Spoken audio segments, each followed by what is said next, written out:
Pawb. Good afternoon, everyone. I am Councillor Steve Hunt, leader of Neath Talbot Council, and I will be chairing today's special meeting of Cabinet. Before I start the meeting, we're a little bit lighter in Cabinet presence. There's a few not well and others on holidays, but we are certainly quorate for this afternoon's meeting. So thank you. My announcements this afternoon, can I just offer to members and officers who are present in the room to briefly introduce themselves so that those viewing and participating via Teams are aware of who is physically here in the meeting this afternoon. So I'll start and I'll take you around left, and this is for the room only. I'm Councillor Steve Hunt. I'm the leader of Neath Talbot County Borough Council. I'm Nadine Jones and I'm Democratic Services Officer. Tammy Davis, Democratic Services Officer. Hi, I'm Nicola Pearson. I'm the Director of Environment and Regeneration. Hi, Andrew Jarrett. I'm the Director of Social Services, Housing and Community Safety. Olwyn Daniel, Cyfarwyddwr Strategeg ac Masnaethau Corfforaethol, Director of Strategy and Corporate Services. Good afternoon, Francis O'Brien, Chief Executive, Neath Talbot Council. Chris Saunders, Head of Leisure, Tourism, Heritage and Culture. Good afternoon, Andrew Thomas, Director of Education, Leisure, Lifelong Learning. Good Hugh Jones, Director of Finance. Good afternoon, Ross Livingstone, Strategic Manager, Finance. Jeff Powell, Strategic Manager, Finance. Alan Llywelyn, Alan Llywelyn, Councillor Alan Llywelyn, Dwyn of the Cyngor, Deputy Leader of the Council. Nia Jenkins, a Cabinet Member for Education and Early Years. Thank you, everyone. So can I give a warm welcome to any members of the public or press who are viewing this meeting this afternoon. Can I please ask you to ensure that your microphones are switched off? You are here to observe the meeting only. Can I ask members and officers, please ensure that your phones are switched to silent for the duration of the meeting and that your microphones are switched to mute unless you are speaking. In addition, when asked to raise your hand, if members who are virtually attending this meeting could raise your electronic hand, and for members physically present, just raise your hand here in this room. Officers, could you please ensure to verbally add any additional comments from scrutiny committees if this has not already been included within your reports? We are not due to have a fire drill this afternoon, so should the fire alarm sound during the meeting, please can I ask you all to make your way to the nearest exit. So if I move on to agenda item 3, that's declarations of interest. Can I ask, are there any declarations of interest from members? And please would members indicate what the items are and what the interest is. See no declarations, Chair. Thank you, Nadine. Okay then, if I move on to agenda item 4, the minutes of the Cabinet meeting on the 16th of July 2025 are on your pages 5 to 10 of your agenda pack. They are before you for approval of accuracy only. So can I ask members, are there any comments on the accuracy of those minutes? I don't see any, so I'm assuming they're accurate. So I'm happy now to propose that they're a true record. Can I have a seconder, please? Well, here you look at it, that's just a second. Thank you, Alan.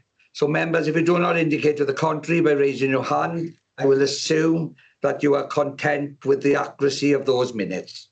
I see no indication to the contrary, Chair, and confirm the minutes of the 16th of July have been confirmed. Thank you, Nadine. The minutes of the meeting of Cabinet on the 28th of July 2025 are on pages 11 to 13 of your agenda pack. They are before you for approval of accuracy, as were the previous minutes. So can I ask members once more if they have any comments on the accuracy of these minutes, please? Again, I don't see any, so I'm happy once more to propose that they're a true record. Could I have a seconder, please? Well, here you look at it. Thank you, Alan. Members, if you do not indicate to the contrary by raising your hand, I will assume that you are content with the accuracy of those minutes. I see no indication to the contrary, Chair, and confirm the minutes of the 20th of July have been approved. Thank you once more, Nadine. The minutes of the meeting of Cabinet on the 4th of August 2025 are on pages 15 to 17 of your agenda pack. They again before us for approval of accuracy only. So again, can I ask members if they have any comments on the accuracy of these minutes, please? Again, I see no comments. So once more, I'll propose that they're a true record. Can I once more have a seconder, please? Okay, look at it. Thank you, Alan. So members, if you do not engage to the contrary by raising your hand, I will assume that you are now content with those minutes and the accuracy of them. I see no indication to the contrary, Chair, and confirm the minutes of the 4th of August have been approved. Thank you, Nadine. Agenda item 5 is our forward work programme for 25-26, and the forward work programme is on pages 19 to 27 and is here for noting. Agenda item 6 is the public question times. I have received no notifications from the public to speak at today's meeting. So if I move on to agenda item 7, which is the capital budget monitoring report for 24-25 as at the end of March 2025. The report is on pages 29 to 44 and is here for a decision. So I now hand over to Hugh Jones, who will introduce this report. Please, Hugh. Thank you, Leader. So this, as you say, is the end of year outturn report for the capital programme for the 2024-25 financial year. Members approved a revised capital programme of £65.3 million. An actual expenditure for the year amounted to £62.229 million, which represents 95% delivery of the programme. I'm really pleased to note. Details of individual projects are included within Appendix 1 of the report, Cabinet, and myself or my colleagues would be happy to take any questions that Cabinet members may have. Thank you. Thank you very much, Hugh. Members, can I ask if there are any questions on this report? Councillor Llewellyn, please. Yeah, it's not a question on any point of detail in the report, Chair, but it's just a comment to begin with that from a recollection of recent years, that 95% is a high percentage of achieving our targets. So the report notes specific reasons for some comparative underspends or underspends and overspend. So in terms of the current financial year, those items that were transferred over, do we feel that we are on target in the first half of this financial year? Yes, I think so, Deputy Leader. Yes, I think when you see the first quarter monitoring report, which will be in Cabinet on the 1st of October, you will see us carrying forward around £3 million of projects from last year, and then comments around delivery of those projects, as well as some additional grant funding we've had in use. So that will come to members on the 1st of October. And thank you, Hugh. Any further questions or comments from members? No, I don't see any. I now refer members to the recommendations, which is on page 31 of your agenda pack. I'm happy to propose this agenda item. Can I have a second to it, please? Okay. Thank you. Alan, are there any abstentions from members? No. Members, if you do not indicate to the contrary by raising your hand, I will assume that you're in favour of the recommendations. I see no indication to the contrary, Chair, and confirm that the recommendation has been approved. Thank you again, Nadine. Agenda item 8 is the annual Treasury Management Outturn Report for 24-25. The report is on pages 45 to 106 and is here for monitoring. But I will still go to Hugh now just to introduce this report as well. Thank you, Hugh. Thanks again, Leader. So yes, this is the end-of-year Treasury Management Report for 24-25. It's quite a technical report which sets out details of our Treasury Management activity during the year. Cabinet will be familiar with the content because they've seen these reports previously. But again, I'm happy with colleagues to take any questions, Leader. Thank you. Thank you, Hugh. Can I ask members if there's any questions on this annual Treasury Management Outturn Report? Yeah, just very briefly, Chair. Obviously, it's important because this is looking back at the year that's just gone. It's important to reflect that it shows that we've got a robust process in place and robust arrangements in place for the careful management of the council's finance, and of course it is public finance. There is quite a lot of attention at the moment to issues of borrowing costs at UK government level. does that have any impact on our own situation in local government? The answer to that is yes. So the high interest rates on government borrowing are reflected in the rates that we would have to pay if we were to borrow from the PWLB or anywhere else. Thankfully, at the moment, we don't have to borrow because we've got sufficient cash balances, and the trajectory for borrowing rates is for them to come down. So as and when we need to borrow, we should hopefully be able to borrow at more preferential rates than the plus 6% that we're running at the moment. Thank you, Alan. Thanks for that response, Hugh. Any further questions from members? I don't see any. Can I just say as well, Hugh, obviously a technical report, and you've got your colleagues with you today, which is quite good to see with their experience and knowledge as well to ask any technical questions. Capacity-wise, within your own department, do you feel that is adequate, on track to deliver some of the treasury management outturns? And obviously, I'm taking on the 3 reports here as well, because it all comes together. Are you happy with what you have? Anything that we need to be made aware of that is challenging for you? I think it's important for us to understand where we are in these very difficult financial times. Thank you. Thank you, Leader. No, I think from a staffing point of view, everything is where I want it to be at the moment. I've just recently made some changes around my senior leadership team. So I'm happy with all of those issues. Actually recently had a conversation with the cabinet portfolio holder about capacity. He asked the very same question, and the same answer I gave him is, at the moment, touch wood, everything is stable, and people aren't hopefully looking to exit the organisation, Leader. So at the moment, thank you for the question, but yes, everything's so. Thank you for the answer, Hugh. That's very reassuring. Within safe hands, I would suggest. Thank you. Moving on then to agenda item 9 is the revenue outturn and reserves position statement for 24-25. And this report is on page 107 to 118 and is also here for monitoring. But I go back to you now, Hugh, to introduce this report, please. Thank you. Yeah, thanks again, Leader. So as you say, yes, this is the end of year revenue budget outturn report. So the revenue budget for 24-25 amounted to 376.599 million.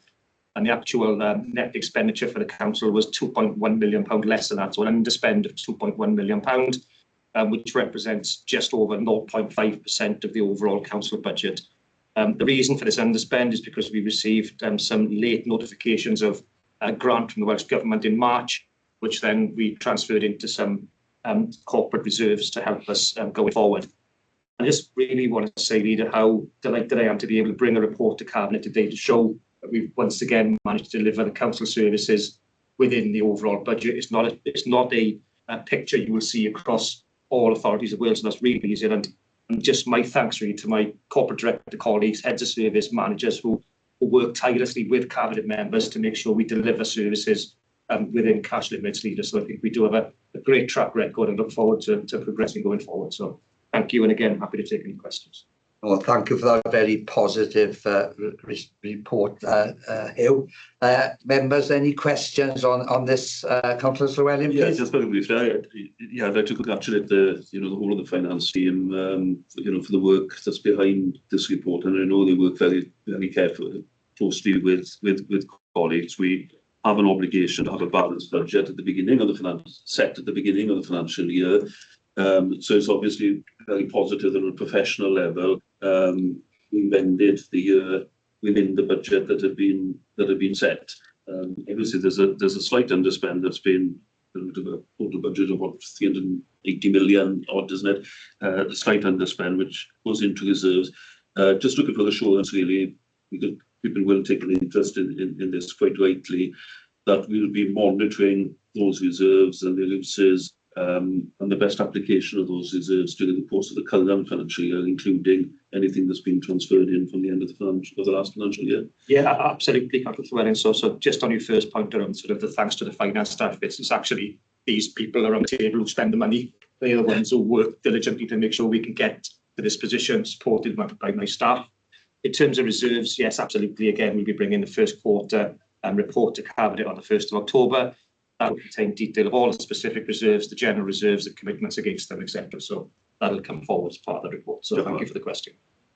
Well, thank you, Alan. Thank you, Hugh. And can I just also add my congratulations that you've outlined from yourself to officers and corporate directors and what Alan has said on behalf, not just of the Cabinet, but all members of Council, because that's a very positive report there. So thank you, Hugh. And take that back to your team and colleagues, please. Thank you. Yeah. Okay, then. If there's no further questions from members, I'll move on to agenda item 10, and this is the Play Sufficiency Assessment 2025 to 2028. The report is on pages 119 to 174 and is here for a decision this afternoon. I know Andrew Thomas now will introduce this report, please. So over to you, Andrew. Thank you, Leader. This report deals with member approval for an action plan which has been developed following the Neath Talbot Play Sufficiency Assessment 25-28. There is a legal duty on all local authorities in Wales to assess the play opportunities for the young people in their local authority area. This report has been to scrutiny. There's not an update in this report, so apologies for that. The report was produced before the scrutiny report, but I have looked at the minutes of the scrutiny committee. I wasn't present. There was a lively set of discussions at scrutiny, all very positive, some really good questions asked and answered. It culminated in scrutiny agreeing the report. So there, as you quite rightly say, there's a requirement for a member decision in terms of the action plan developed within this report. If members have any specific questions, I'm hoping Alison Harris is on the call. Deal with the detail. Can't see her, which is making me panic a little bit. I am here. There we are. I can now relax again, Leader. So if there's any questions, I or Alison are happy to take them. Thank you, Andrew. Alison, before I go to members' questions, is there anything you would like to add on this agenda item?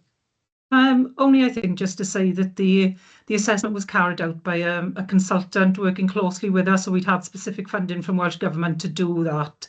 And there was a lot of engagement with stakeholders, particularly with children and young people, to reflect what it is they want from play and what their issues are with play in Neath Talbot. So all of that is reflected in the assessment and in the action plan that we've produced for members. Thank you for that, Alison. I think the point you raised there is so important, isn't it? It's as adults, we always think we know best. We know what they need or what they should have.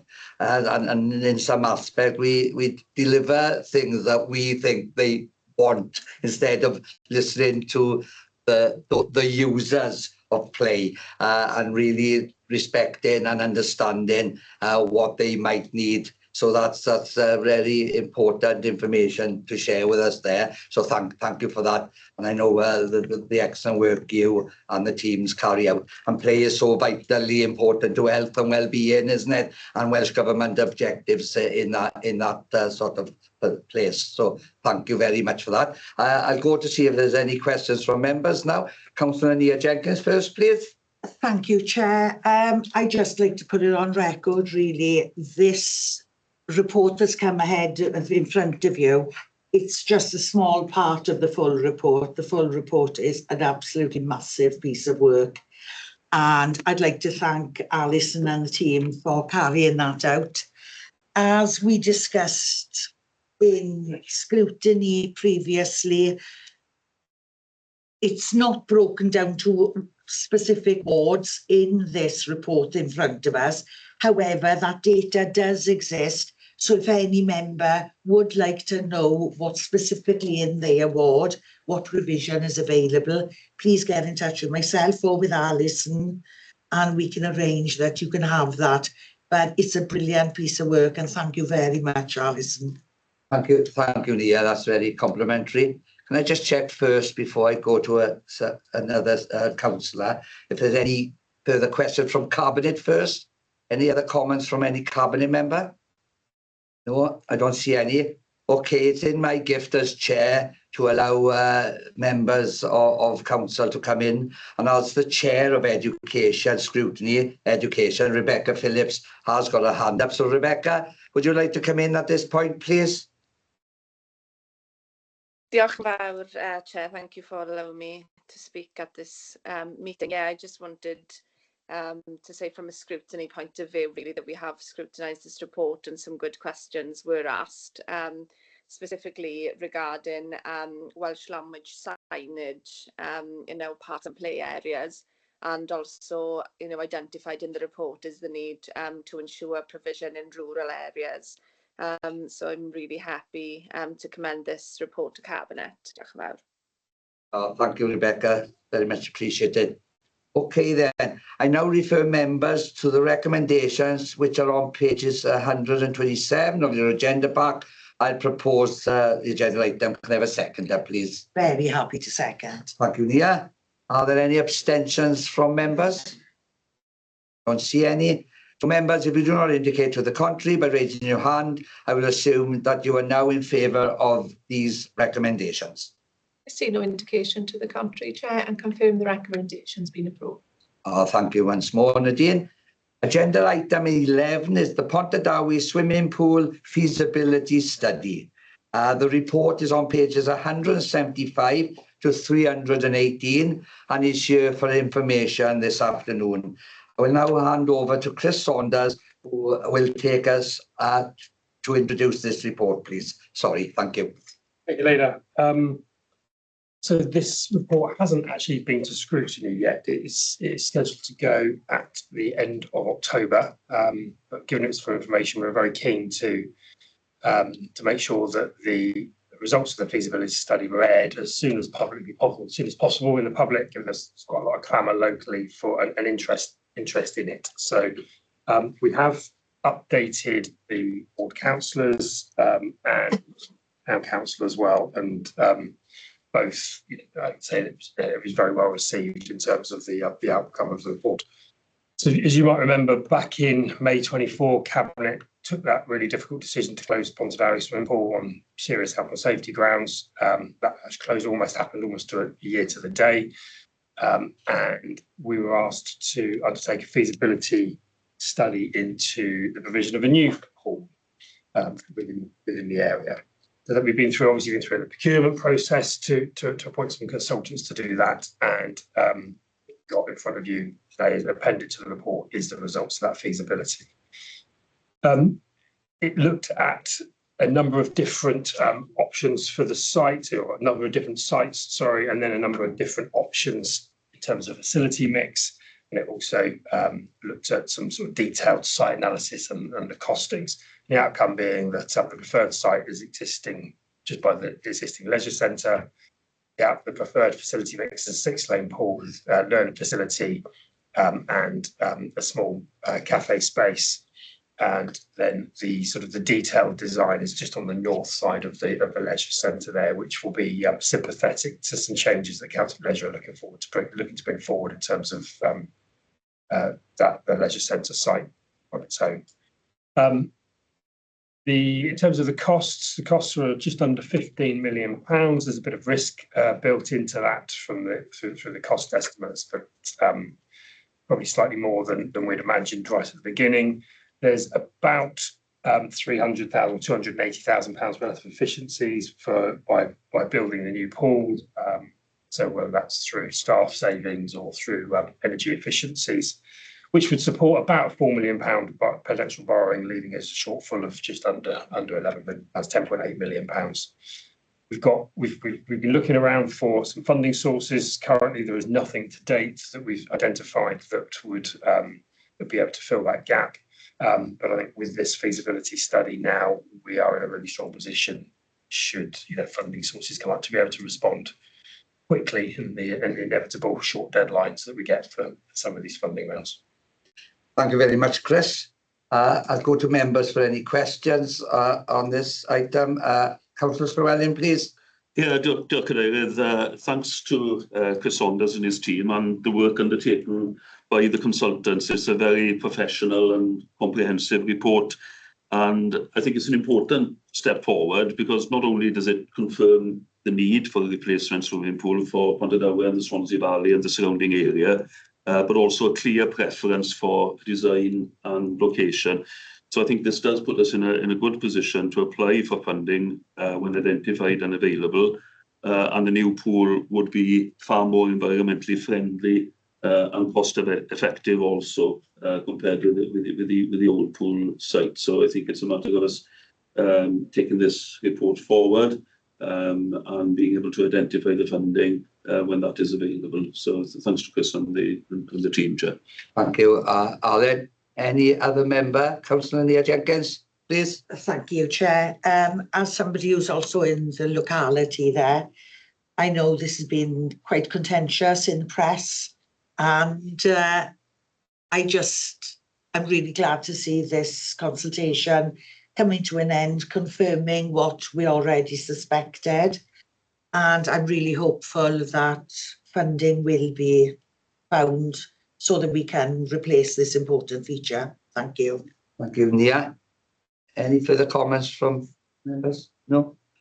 And just from me then, I think Alan and Neath have said it all. It's what we do next, it is, isn't it? From the feasibility study, identifying where the funding may or may not be available, and so what we do as a council as well. But it's certainly on our radar for something that we want to deliver on. That is clear from Cabinet and from officers in the work we have already carried out. So thank you, Chris. Thanks for that update report. This report, as you know, is for noting, so we will note the report. And if I move on to agenda item 12, which are urgent items, I received no urgent items for this afternoon's meeting. Agenda item 13 is access to meetings. So the access to meetings report is on pages 319 to 325 of your report packs. I now propose that we move into private session. Could I have a seconder, please? Thank you, Alan. Any abstentions from members? I don't see any. So members, if you do not indicate to the contrary by raising your hand, I will assume that you're in favour of now moving into private session. So, you know,